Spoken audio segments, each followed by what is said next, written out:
Google, Microsoft जैसी दुनिया की जो बड़ी कंपनियां होती है, अगर आप उसके सॉफ्टवेयर में कोई कमी निकालकर उसके सामने रखेंगे तो आपको इनाम के तौर पे बहुत सारा पैसा देती है। क्योंकि जब हम अपने कमी को जानते हैं, उस कमी को चाहे कोई भी बताए, तभी हम उस कमी को दूर करते हैं और हमारा डेवलपमेंट अच्छे से हो पाता है। लेकिन अगर हम अपने भारत की बात करें और खासकर सरकारी डिपार्टमेंट में, अगर आप सरकारी डिपार्टमेंट में कोई कमी निकालकर उसके सामने रखते हैं या मीडिया के सामने लाकर रखते हैं तो आपके ऊपर केस हो जाएगा या तो आपको देशद्रोही कहने लगेंगे लोग।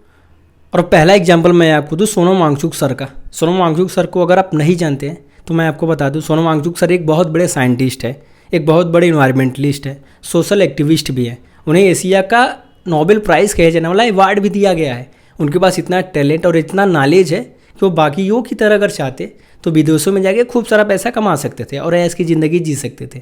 लेकिन इसके बावजूद भी वह देश और देश के लोगों की सेवा करना चुने।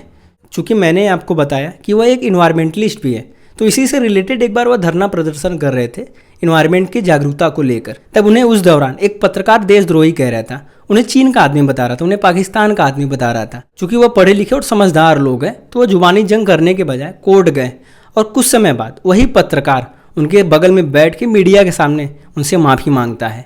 और दूसरा एग्जाम्पल मैं आपको दे रहा हूँ अजीत अंजुम सर का। बिहार में चुनाव आने वाला है और इसी से रिलेटेड इलेक्शन कमीशन वहाँ पे एक SIR करा रहा है। और जब सर वहाँ पे रिपोर्टिंग करने पहुँचते हैं तो उन्हें बहुत सारी गड़बड़ियाँ भी दिखती हैं और वह फिर लोगों के सामने इसे लेकर आते हैं। तो उन्हें इनाम देने के बजाय उल्टा उनके ऊपर FIR हो जाता है। और इस प्रोसेस में जो गड़बड़ी कर रहा था शायद वो आज तक फ्री घूम रहा है। तो चाहे अजीत अंजुम सर की बात हो या सोनम वांगचुक सर की, ये दोनों आम जनता के लिए ईमानदारी से अपना काम करते हैं। तो हमें कम से कम इनका सपोर्ट जरूर करना चाहिए। और अगर हम इनका सपोर्ट अच्छे से नहीं करते हैं तो आज तो ये हैं, आने वाले दिनों में ऐसे लोग नहीं रह जाएंगे।